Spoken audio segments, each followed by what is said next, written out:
Olá, bem-vindos a mais um episódio da Vida Talks. Aqui é a Amanda e comigo hoje eu tenho a Natália, paciente de dermatite. Oi pessoal, eu sou a Natália, eu fiz 22 anos semana passada, no dia 14 de setembro, e eu tô muito feliz de estar aqui, obrigada pelo convite, obrigada Espaço e Vida, obrigada Amanda e toda a equipe.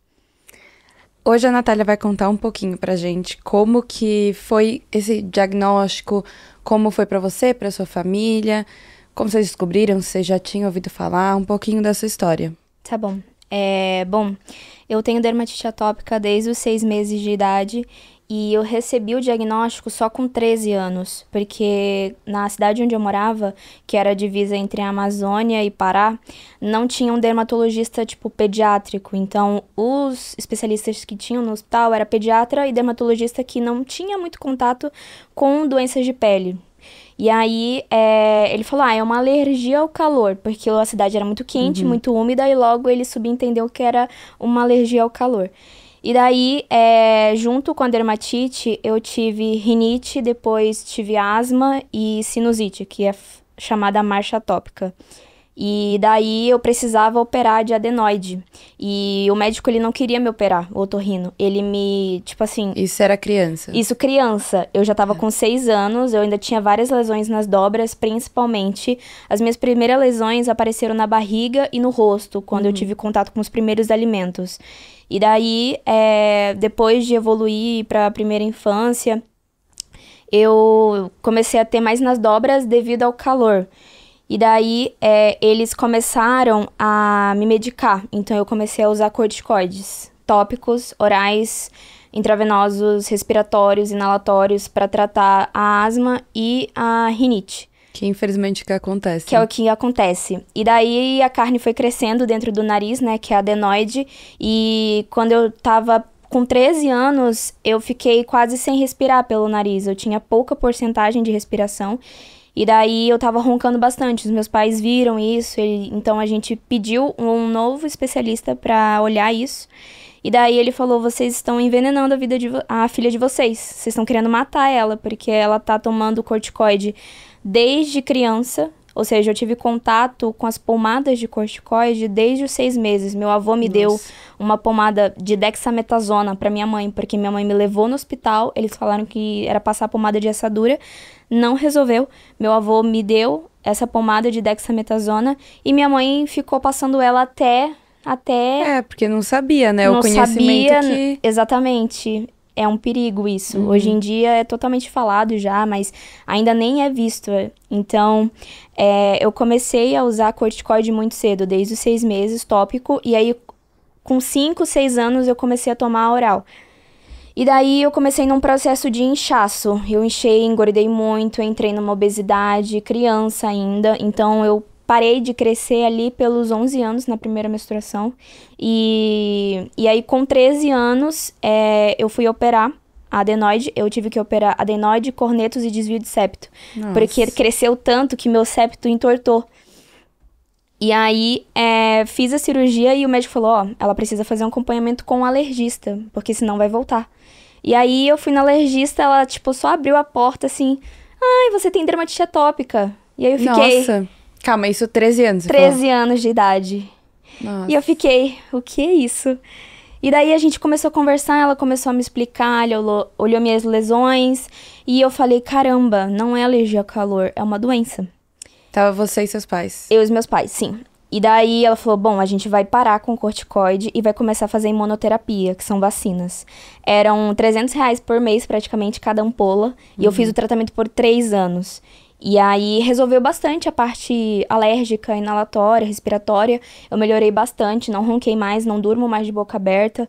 E era outra pessoa respirando. Que era o medicamento correto, era o diagnóstico correto, na Exatamente. verdade. E daí ela falou, bom, fechamos os 3 anos, mas a sua dermatite atópica não melhorou. Então acho que é melhor a gente parar, porque assim, é o prazo mínimo assim, de 3 anos para imunoterapia. E daí eu parei e... vivi a vida normal, continuei com as lesões nas dobras, pescoço, braços e pernas. Mas era algo que te incomodava muito? Sim, porque quando eu entrava na piscina, por exemplo, eu fazia natação, ardia bastante. Quando eu ia para educação física, ardia bastante, coçava muito. E eu lembro bem que a minha professora de educação física, ela sabia da dificuldade. E aí ela me pegava pelo braço e ia lavar meu braço com sabão. Sabão, qualquer sabão, assim, tipo, desses de escola, e água, e ardia, eu gritava. Ela tentava ajudar, mas a falta de conhecimento de qual que era o melhor produto fazia piorar. Sim, e aí minha mãe comprava vários hidratantes do Boticário, essas marcas, assim, com álcool, ardia muito, eu não conseguia ficar com hidratante. Então, a partir dos 13 anos, eu comecei a usar hidratantes próprios pra dermatite atópica, pra uma pele atópica. E, assim, 13 anos eu não tenho maturidade suficiente. Então, meus pais ficavam me cobrando. Passa creme, passa creme. E, tipo assim, meus potes duravam 3 meses, 4. Hoje em dia, um pote de creme pra mim dura menos de 15 dias, sabe? E aí, depois eu entrei na puberdade, então dos 13 aos 15 anos eu comecei a ter novas emoções, eu tive a primeira menstruação, e daí a minha dermatite atópica começou a evoluir junto comigo. Então passou a região dos olhos, principalmente começou nos olhos, e daí foi descendo para as bochechas. E sempre com essa inflamação a mais. E eu também tinha muita alergia ainda. O meu foco de alergia é ácaros e fungos. Então, morar em região úmida, pra mim, é muito difícil. Porque a proliferação desses seres é bem maior. Então, eu comecei a piorar a partir dos 15, 16 anos. E daí eu fui em outro alergista, em outra cidade, para procurar um novo tratamento, e eu comecei a usar cremes manipulados, que tem um pouco de corticoide com alguma coisa associada. Tipo, uma essência de casca de uva ou semente de girassol. E aí eu usei por 2 anos e deu uma melhorada, assim. Mas aí depois o meu corpo se acostumou e ela veio piorando mais. E daí, lá pelos 17, 18 anos, eu tive a dermatite nodular, que é feridas, tipo, pelas laterais do corpo, que não cicatrizam. Então, é um processo... A dermatite em si, ela é um ciclo vicioso. Você coça, inflama, enfim, vai e não para. Você fica incomodado, aí você coça. Só que você coça e piora. Aí você piora, aí você fica mal. Exato. Sim. E aí começou a mexer muito com a minha autoestima, porque eu voltei a tomar corticoide, eu comecei a ficar muito mais inchada do que já era, e eu ficava toda manchada, assim, de lesões, e eu tive meu primeiro episódio depressivo. Tive depressão com 17 anos. E era um compilado de coisa, porque eu comecei, tipo, na escola, eu era acima do peso, os meninos já me zoavam desde os 5 aninhos, então eu sofri bullying na escola desde os 5 anos até os 18, até eu terminar a escola. E daí eles também falavam das minhas lesões. Eu, numa prova, eu lembro que eu tava coçando, e aí a menina olhou assim pra mim, ela falou, que nojo. E aí eu fiquei super constrangida, então ela foi crescendo e evoluindo. E aí eu saí da cidade que eu nasci, né, no interior do Pará, e fui pra capital. Mas você foi aprendendo a lidar na escola? Como que foi isso? Bom, eu usava manga comprida e calça sempre. Só que era muito quente, tipo, batendo 32 graus, eu com 2 blusas, uma de manga comprida e uniforme, e a calça que não é um tecido confortável. Que era o uniforme. Que era o uniforme da escola. Então, eu fui indo, mas, por exemplo, meu emocional ficava muito abalado, porque eu me sentia horrível, eu ficava muito irritada. Desde criança, eu sempre dormia nas aulas, porque durante a noite eu não dormia me coçando. E aí, os meus pais eram chamados na escola porque eu dormia na sala de aula, de roncar, assim. Mas era onde você conseguia? Era onde eu conseguia dormir, era o período da manhã. Então, depois que eu mudei de escola e tudo, e essa mudança me gerou muito estresse. Porque eu cresci num lugar pequenininho, 6 mil habitantes, por 18 anos. E sempre estava acostumada com as mesmas coisas. Aí eu fui para uma cidade grande. Foi um processo muito difícil para mim. Mas a minha dermatite também falou muito por mim, então ela gritava. E aí eu comecei a piorar gradativamente. E aí eu conheci uma nova alergista lá em Belém. E a gente começou o tratamento com os imunossupressores, metotrexato e ciclosporina.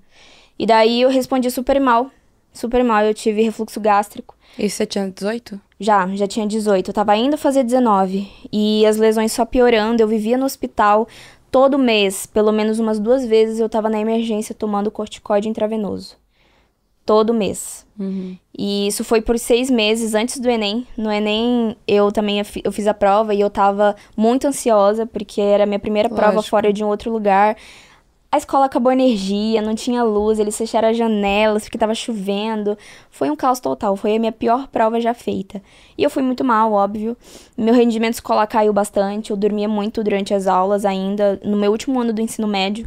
Então, meu último ano do ensino médio foi um caos pra mim, eu tava vivendo pra doença. Eu não dormia, tudo doía, ardia, tomar banho era uma sofrência. E daí eu comecei... Você se sentia meio, que nem você falou, né? Perdida pra doença, como se ela estivesse tomando mais conta de você do que você mesma. É como se ela tivesse tomado conta de mim e eu não sabia mais viver a vida normal. E daí a gente não conseguiu fazer esses 2 tratamentos e eu continuei com corticoide. E comecei a dar entrada no Dupilumab, que é o imunobiológico que a gente tem hoje. Só que eu demorei 2 anos pra conseguir, porque meu plano de saúde não cobria. Aí depois ele saiu do rol da ANS, ficou 1 ano fora. E aí a gente falou, ó, não tem como. Então eu fiquei 4 meses sem medicação, que foi muito difícil pra mim. Porque eu não conseguia ir pra escola, era horrível. E aí eu conheci uma outra dermatologista que foi a que salvou a minha vida, assim. Ela literalmente me puxou de um buraco que eu tava. E aí ela falou, Natália, tem um laboratório que ele tá lançando um novo medicamento, tá fazendo o teste clínico. Eu quero te pôr pra participar, porque você é a minha paciente mais grave. Aí eu falei, eu quero. Ela falou, tá, mas você tem que, né, pensar, porque é um medicamento novo, você vai ser, tipo, cobaia, assim, digamos assim. E, enfim, conversa com os teus pais. E, tipo, eu já era meio dependente com 18, porque veio a pandemia, as consultas era quem tem mais de 18 anos já pode ir sozinho. Então, a partir daí eu já ia sozinha, já explicava a minha vida, já explicava tudo que eu tinha. Então, minha mãe já não ia mais comigo. Mas nessa época eles estavam... Como estavam seus pais em relação a isso? Bom, meus pais sofreram bastante a partir do momento que eu comecei a piorar, mas eles sempre me apoiavam em tudo mesmo. Então eles te apoiaram em fazer o teste clínico? Sim, eles me apoiaram. Pai, mãe, é isso que temos e vamos fazer. E aí eu comecei, em 2 dias, eu já era outra pessoa. Nossa. Meu corpo tava limpo, eu não tinha mais coceira. É como se literalmente a minha pele trocasse já. Porque ela sempre trocava todos os dias, mas era um ciclo de inflamação. Trocava, inflamava, trocava, inflamava. Esse foi um que melhorou, durou um pouquinho a Durou melhora. bem mais, porque foi 1 semana, 2, 3, 4. E assim eu fiquei zerada num mês inteiro. Então a gente teve muita boa resposta, assim. Foi o ano que eu prestei vestibular. Eu fiz o vestibular da UFPR e fiz o Enem em si, né? E, nossa, eu tava muito bem, eu consegui estudar, eu dei tudo de mim em 3 meses pro vestibular. E consegui passar na UFPR no curso que eu queria, Oceanografia no Litoral, curso que eu faço hoje. E também passei na Federal do Pará. E com essa escolha, eu falei, pai, mãe, eu preciso morar num lugar frio, de preferência. Porque o Pará é muito quente, o meu gatilho maior para as crises é o calor e as emoções. Então, eu preciso de um lugar que seja frio. E os médicos sempre falavam que lugares litorâneos sempre eram a melhor opção para se viver, assim, pelo menos a maioria dos pacientes. E eu posso comprovar, sim, é a melhor opção. É uma delícia, claro, quando eu não tô inflamada, a minha pele não reclama de nada. Quando eu tenho um tratamento fixo, eu sou totalmente uma pessoa normal. Vivo como uma pessoa normal, tomo banho de mar, assim, a loucuras no verão. E é uma delícia, minha pele gosta bastante do mar. Bom, eu passei no vestibular e aí fiquei de férias em dezembro, então eu já tava tranquila, porque eu já tinha passado. E daí começou a mudança pra eu morar sozinha. Eu saí do Pará, literalmente do norte pro sul, é uma reta. Atravessei o país pra morar no litoral. E foi um processo muito difícil, assim, de adaptação e tudo, mas eu tava medicada, eu tava bem, a dermatite atópica não era uma coisa que me incomodava naquele momento. Então ela manteve controlada? Isso, e aí eu comecei a viver uma vida de uma menina de 20 anos, na época que eu tinha, né? E daí comecei a vida universitária e tudo, acabei tendo depressão e ansiedade nesse meio por conta da adaptação, né? Primeira vez morando fora, longe dos meus pais, eu sou muito apegada à minha família. Mas essa depressão e ansiedade, ela afetou a dermatite ou não. Manteve controlada? Sim. Que bom. Ela manteve controlada. E daí, quando chegou julho, eu fiquei de férias, fiquei com os meus pais. E aí, depois de setembro, depois do meu aniversário, a minha medicação acabou. Porque eu fiquei recebendo o Rinvoq por 12 meses. E esses 12 meses tinham finalizado. E assim, não durou uma semana. Voltou tudo, tipo assim, como uma explosão. Caiu uma bomba em cima de mim. E aí eu comecei a piorar muito, eu não conseguia tomar banho, eu não conseguia dormir, a minha pele grudava no lençol. Eu teve um dia que eu acordei com o meu rosto grudado no travesseiro. E aí eu tive que tirar bem devagar e lavar o meu rosto depois, porque ele tava minando água, que é o pus que a gente fala, né? Até hoje eu não consegui tirar a mancha do meu travesseiro. E a maioria das minhas roupas tem essa mancha. Eu tenho uma calça jeans. Isso faz quanto tempo? Só pra... 1 ano. Tá. Já tem 1 ano. E eu amava uma calça jeans que eu tinha e ela tá toda amarela. Eu não consegui tirar mais a secreção. E daí, nesse período, eu tava no 2º semestre da faculdade. Eu tava na época de provas e eu comecei a estudar para as provas e tudo, só que eu não conseguia dormir, não conseguia ir para as aulas, eu fiquei um bom tempo e eu fazia academia também. Tinha dia que eu ia toda lesionada para academia e as pessoas ficavam assustadas, meu Deus, o que está acontecendo com você? Tipo, minha pele em chamas, dos pés à cabeça, eu de shorts, de blusa de academia, andando na rua como se nada tivesse acontecido. E eles ficavam, mas meu Deus, o que está acontecendo? No RU... Porque mesmo inflamando essa mudança, você estando em outro lugar, você tava mais segura, não tava? Sim. Eu me sentia bem, porque o clima tava legal e tudo mais. Claro que tava doendo. Tava doendo talvez bastante. porque você saiu daquela esfera do bullying da escola, né? Sim, eu saí do bullying da escola, mas assim... Alguns colegas meus ainda me rejeitavam, tipo, pelo meu jeito de ser, assim, sabe? Um pouco mais esperançosa, um pouco mais feliz. E... Assim, a ADA, ela acaba ensinando muita gente, sabe? A valorizar a vida, entende? De viver as coisas simples. Um banho bem gostoso, uma roupa bem confortável, quentinha. E o meu medo que tava chegando o inverno. E eu tenho muita coceira com roupa felpuda. E aí eu comecei a usar umas blusas de algodão, tipo segunda pele. Então eu tinha uma segunda pele por toda a minha blusa mais quentinha. E essa segunda pele eu tive que jogar fora, porque... Manchou tudo ela ficou toda manchada de sangue, de secreção. E eu vivi assim por um bom tempo. Teve um dia específico que eu tava dormindo e aí eu acordei com uma palpitação enorme. Eu achei que eu ia morrer. No dia anterior eu tava com muito sono, não conseguia dormir. E aí eu tive que tomar um antistamínico, que é o Ixizine. Não tendo efeito, porque eu já tomo antistamínico há muito tempo. Eu, tipo, umas 3 horas depois eu tomei um Fernegan. E aí os dois associaram. E eu tive um efeito colateral muito forte. A minha pressão foi lá em cima.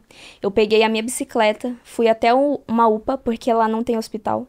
Fui até a UPA, eles me atenderam e eu não sabia o que eu tinha, Eles falaram, o que você comeu? Eu falei, não comi nada. Eles achavam que era uma reação alérgica, porque eu tava toda vermelha. Toda. Novo, né? Eu cheguei assim, eu tô passando mal e eu vou desmaiar. E aí, eles me pegaram, me levaram de ambulância pra eu tinha ido pra uma UBS e depois eu fui pra uma UPA, que era em outro balneário. E daí lá eles me atenderam e o médico foi assim, um babaca. Ele falou, ela tá acordada ainda. E eu assim, sem conseguir respirar. Nossa. E aí ele falou, dá 2 comprimidos de diazepam pra ela, isso é uma crise de ansiedade. Piorou mais. Piorou bem mais. Eu tava tipo assim, quase que dopada, mas o meu coração tava muito acelerado e a minha pressão lá em cima. Minha pressão não baixou. A falta de conhecimento das pessoas afeta a saúde de uma forma bastante. absurda, E ele né? tava tratando todo mundo assim. Na emergência, eu escutava ele conversando com os pacientes. Ele nem olhava e já dava o diagnóstico assim. Aí eu falei, eu preciso sair daqui. E aí ele falou, você já tá bem? Eu falei, tô mesmo, eu quero ir embora. E minha pressão ainda tava lá em cima. Eu voltei pra casa, eu peguei um ônibus de linha, voltei pra casa. E aí no outro dia eu fui na UBS de novo só pra ver minha pressão, se tava tudo ok. E eles falaram, não, tá tudo bem. Eu falei, beleza. E eu ainda continuava na crise, eu tava com uma infecção bem, bem alta. E aí eu comecei um ciclo de antibióticos. Então, assim, desde os meus 18 anos eu já uso bastante antibiótico. E eu comecei a não fazer mais efeito com alguns deles. Então... cria resistência. Cria Lógico. resistência, exatamente. E acabou com o meu estômago. O metotrexato em si já tinha acabado com o meu estômago. Eu tive refluxo gástrico, né? E daí, quando eu comecei a usar antibiótico, foi a mesma coisa. Então, esse ano ainda, e ano passado, eu tive gastrite e esofagite junto. E eu tive que tratar isso. Mas hoje em dia, esse ano ainda eu usei um ciclo de corticoides de antibiótico, porque era a única coisa que tinha pra me tirar da crise, com o Dupilumab. E aí, Eu comecei esse ciclo e fechei. Mas aí, menos de 5 dias que eu tinha tirado, feito o desmame, voltava na mesma intensidade e às vezes até pior. E hoje como é que tá? Então, ano passado foi a minha última crise, assim, longa mesmo. E aí, a minha médica, ela me mandou por correios mais um frasco do Rinvoq. Os meus pais compraram um frasco do Rinvoq. Eu fiquei sabendo só depois que eles venderam a minha central de ar pra comprar um frasco, que era R$ 2.023 na farmácia. Nossa. E aí, foi o que me salvou, foi como eu consegui concluir o semestre. E, tipo assim, eu reprovei em várias matérias, porque eu não conseguia. Eu me sentia horrível, eu me sentia insuficiente, eu me sentia incapaz. Tipo Mexia assim, com tudo, lógico. exatamente, mexia com tudo. E aí, tipo, os meus pais, Natália, por favor, se enxerga. Olha como você tá, olha o que você fez. Se você passou em 1 ou 2, é lucro. Aí eu falei, eu sei, gente, só que a minha faculdade, assim, é complicada, porque a gente fica assim, sabe? Uhum. Eu não sei nem como explicar, mas... Não, mas eu acho que deu pra entender o que você quer dizer de... você fica de mãos atadas, né? Com certeza. Você quer fazer acontecer. É isso, mas tudo bem. O importante é que você conseguiu superar algo que é muito mais difícil, né? Com certeza. Lógico que é uma coisa muito, muito chata, é muito mais fácil falar do que sentir. Mas eu tô pensando na minha fase universitária, né? É muito mais fácil alguém falar pra você, tá tudo bem, tem coisa mais importante que faculdade. Mas quando você tá lá, você quer que aquilo... Você quer dar seu melhor. E se você não consegue por outras questões, você fala, e daí? Exato. Então, sim, eu acho que me colocando nessa situação... que não era com uma doença de pele, mas eu acho que qualquer coisa que acontece em algumas fases da nossa vida, a gente não vai conseguir entender até aquela fase terminar a dimensão. Então, por exemplo, quando você terminar a sua faculdade, talvez você olhe pra trás e fale, é verdade, tinha algo muito mais importante naquele semestre. Mas quando você tá nele, você não vê. Não. Você acha que você precisava passar em tudo. Sim, porque E eu só aí- estudo, eu não trabalho, é só isso que eu tenho que fazer. E eu amo estudar, eu me dedico muito, eu faço tudo com amor, porque foi um curso que eu Conquista. escolhi, foi uma conquista, porque desde o primeiro ano do ensino médio eu já queria oceanografia, e eu sou apaixonada pelo que eu estudo, pelo que eu faço. Eu tô num laboratório, eu sou muito feliz com o que eu faço. E aí, se eu não consigo fazer o que eu sou feliz, que sentido tem? Mas às vezes também a gente precisa acalmar algumas coisas para conseguir aproveitar o que a gente é feliz. Então vamos supor que você tem... Quantas matérias você tem por semestre? Bom, antes, porque Mais assim, ou menos assim. o primeiro semestre a gente não pode escolher a grade. Então eu peguei 12 matérias. Era muita coisa. E aí no segundo semestre já foi 9. E aí nesse que eu escolhi, no início do ano eu peguei 6. E aí eu falei, cara, eu não consigo fazer mais que isso. Mas é exatamente isso que eu ia falar. Às vezes você olhar e você falar, tá bom, vamos pôr um número 10, assim. Se você tem 10 coisas 10 matérias de algo que te faz feliz, ou 10 itens de algo que te faz feliz, e se você continuar com isso que te faz feliz, mas pegar uma parte só? E entender e valorizar, eu acho que Sim. todo mundo tem as suas dificuldades e a doença de pele, né? A dermatite, ela te impede muitas vezes quando tá em crise de outras coisas. E é muito ruim porque é exatamente isso, é fácil falar, né? Exato. Mas é diferente pra quem tá na pele. Sim, Então, é uma construção que você tem que ter na sua cabeça, né? com certeza. É uma evolução. Você, mesmo sendo jovem, tem com certeza muito mais experiência de vida que outras pessoas da sua idade. Com certeza. Tipo, as meninas com quem tem a minha idade, elas ficam, uau, você tem outra cabeça. Até, tipo, com médicos, eu conheço muitos médicos, e aí um deles já falou pra mim, até a minha psicóloga já falou, Natália, você é uma menina agora de 22 anos, mas com uma mentalidade de uma mulher de 40, de 35. Você teve que crescer muito rápido. Eu tive que crescer muito rápido, e aí eu tava me perguntando isso esse mês ainda de conscientização, né, que eu queria fazer um post sobre, será que eu perdi a minha transição de adolescência pra juventude? E daí eu falei, não, eu não perdi, sabe por quê? Porque eu ainda tenho os mesmos desejos. Por exemplo, esse cabelo aqui pintado, eu pintei ele esse mês. E, nossa, foi a melhor experiência da minha vida. Pintar um cabelo de azul, que é a minha cor favorita. Pintar meu cabelo de rosa, assim, foi pra mim... Uma realização. Uma realização, e assim, ardeu pra caramba, porque teve que descolorir. Mas tudo bem, valeu o resultado. As minhas amigas falam assim, Natália, você é louca, você tem dermatite. As pessoas que já têm uma pele normal já sentem arder com pó descolorante, com água oxigenada. E você com a pele aí. Aí eu falei, gente, se eu não fizer agora, quando eu vou fazer? Às vezes é realizar algo que pra você é importante. E valeu a pena. Sim, sim, eu sou muito feliz com o cabelo colorido. É isso que importa. A pele tá ferrada, tá, mas eu tô muito Mas você tá feliz. feliz. Eu tô feliz. Tá ótimo. É isso que importa. Encontrar os pontos de felicidade. Sim. Natália, eu fiquei muito feliz de conversar com você. Foi muito interessante ouvir essa história e muito importante para todo mundo que vai ouvir a gente conseguir entender esse lado, entender que não tá sozinho. Então, eu agradeço muito você compartilhar, você tá aqui com a gente hoje. Eu que agradeço, Amanda. Foi um prazer pra mim estar aqui e ter que sair do sul. Primeiro sair do norte pro sul e sul pra cá. E eu tô muito feliz também por tudo que vocês estão fazendo, porque quando eu era criança eu não via nada sobre. E agora eu tô tendo a oportunidade de falar um pouco de mim e ajudar essas pessoas que estão procurando um rumo e uma direção.